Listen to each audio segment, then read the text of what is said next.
Chanakya international academy உங்களுக்குள் இருக்கும் தலைவரை வெளிக்கொண்டு வரும் பியூர் பாலிடிக்ஸ் பயிற்சி பட்டறை. நேரடி மற்றும் இணைய வழி. கான்டாக்ட் 7338824242. வெளியூர் பயணமா? ரிசர்வேஷன் கிடைக்கலையா? படிக்கட்டு ஏறி இறங்க ரொம்ப சிரமமா இருக்கா? டிராப் டாக்ஸி புக் பண்ணுங்க. ஒரு வழி கட்டணம் மட்டுமே. டிராப் டாக்ஸி எங்கும் எப்போதும். இன்னைக்கு தென்மண்டல ஐக்கிய இன்னைக்கு பொறுப்பேற்றுள்ளேன். விரைவில் அனைத்து மாவட்டங்களுக்கு சென்று அந்த மாவட்ட காவல் கண்காணிப்பாளர்கள் மற்றும் டிஐஜிகள் கூட மற்றும் அதிகாரிகள் கூட விசாரணை பண்ணி அந்த மாவட்டங்கள் இருக்க வேறே விஷயங்கள் பிரச்சனைகள் சம்பந்தமா தேவையான நடவடிக்கைகள் எடுக்கப்படும். என் பொறுத்தவரைக்கும் முக்கியமான ப்ரையாரிட்டிஸ் என்ன, சட்ட ஒழுங்கு சம்பந்தமா பராமரிக்கிறது, குற்றங்கள் தடைப்படுறது, குற்ற விசாரணைகள்ல தீவிரமாக விசாரணை பண்ணி குற்றப்பத்திரிகைகள் தாக்கல் பண்ணி நீதிமன்றம் மூலமா சீக்கிர தண்டனை வாங்குறது, பெண்கள் மற்றும் குழந்தைகள் சம்பந்தமா குற்றங்கள் தீவிரமான நடவடிக்கை எடுக்கிறது மற்றும் விபத்துகள், சாலை விபத்துகள், வாகன விபத்துகள் தடைப்படுவதற்காக தேவையான நடவடிக்கைகள். அதே மாதிரி கொஞ்சம் சிறப்பான விஷயங்கள் மேல கவனம் கொடுத்து கந்து வட்டி சம்பந்தமான பிரச்சனைகள்ல தீவிரமான நடவடிக்கைகள் எடுப்போம்.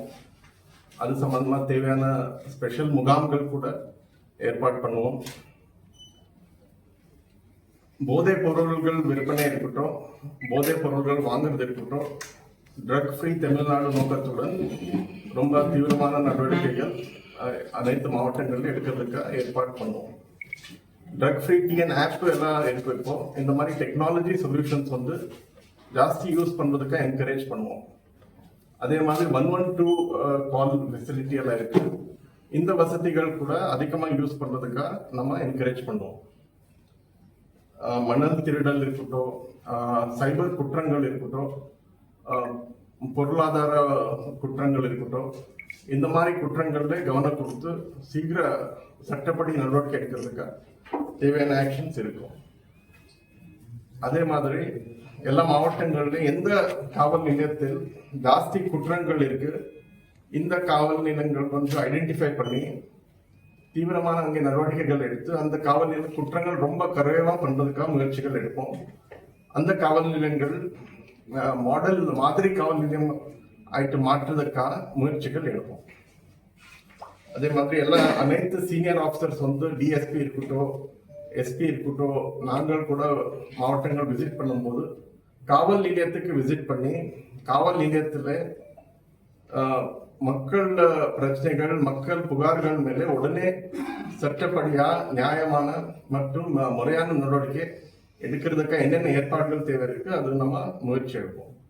அனைத்து சீனியர் அதிகாரிகள் பொதுமக்கள் புகார்கள் உடனே வாங்குறதுக்கா டைரக்ஷன்ஸ் கொடுத்திருக்கோம். டெய்லி பொதுமக்கள் பார்த்துட்டு புகார்கள் மேலே ப்ராப்பரான ஒரு ஆக்ஷன் எடுக்கிறதுக்கா ஏற்பாடுகள் பண்ணணும்.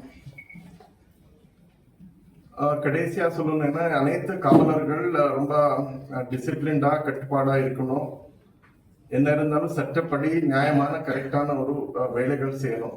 ஏதாவது செயல்பாடுகள் தவறா இருந்தால், ஏதாவது காவலர்கள் தவறான நடவடிக்கைகள் பண்ணா தீவிரமான ஒரு மேல கடும் நடவடிக்கையே எடுப்போம். ஒன்றும் அதில் மன்னிப்பெல்லாம் இருக்காது, தீவிரமான நடவடிக்கை எடுக்கும். நன்றி சார். இப்போ கஞ்சா விற்கிறவங்களுடைய சொத்துக்கள் நிறைய வாங்கி போடுறாங்க, அதை முடக்கிறதுல நம்ம என்ன மாதிரியான நடவடிக்கை, இதுக்கு முன்னாடி முடக்கிருக்காங்க, நம்ம என்ன மாதிரி நடவடிக்கை எடுக்க போறோம்? Full force of the law will be brought to bear. போதைப் பொருள்கள் சம்பந்தமா நம்ம ரொம்ப தீவிரமான ஆக்ஷன் we will take. சட்டத்தில் என்னென்ன இது இருக்கு, ப்ராப்பரா action we will take. Okay. பொதுமக்களுக்கு காவல் இடையில நல்லவர் கூட காவலர் நல்லவர் தான் இருக்கணும். யார் தவறு பண்றாங்க அவர் மேல சட்டத்தை full force should be brought to bear on such people. சட்டப்படி குற்றங்கள் குற்றப்பத்திரிகைகள் தாக்கல் பண்ணி நீதிமன்றம் மூலமா சீக்கிரம் அவர் மேல முறையான ப்ராப்பரான ஒரு தண்டனை வாங்கி கொடுக்கறது ரொம்ப நல்ல எஃபெக்ட் இருக்கும். என்னென்ன விஷயங்கள் இருக்கு அதெல்லாம் விசாரணை பண்ணி என்ன இம்ப்ரூவ்மெண்ட் பண்ண முடியும் we will take action. Sir, அப்புறம் இந்த இன்ஸ்டாகிராம் இந்த மாதிரியான விஷயங்கள்ல சமூக சாதி ரீதியாகவும் அது மாதிரி இந்த கஞ்சா விற்பனை போன்றதெல்லாம் தொடர்ந்து நடந்துகிட்டே இருக்குது. அதை வாட்ச் பண்றதுக்கு எதுவும் டீம் அனௌன்ஸ் பண்ணுங்க. ஆமா, புது சட்டத்திலே நிறைய இந்த மாதிரி குற்றங்களுக்கு இதுவெல்லாம் குற்றங்கள் பண்ணியிருக்காங்க. இது சம்பந்தமா கூட ஒரு ஆய்வு பண்ணி என்ன சிச்சுவேஷன் இருக்கு அசஸ் பண்ணி we will take required corrective actions. இன்ஸ்டால கூட அந்த ஆயுதங்களை காட்டி மிரட்டுறது அந்த மாதிரியும் தொடர்ந்து நிறைய நடக்குது. We will improve the monitoring and we will see what actions are being taken as of now. ஏதாவது improvements தேவை இருந்தால் we will take it up.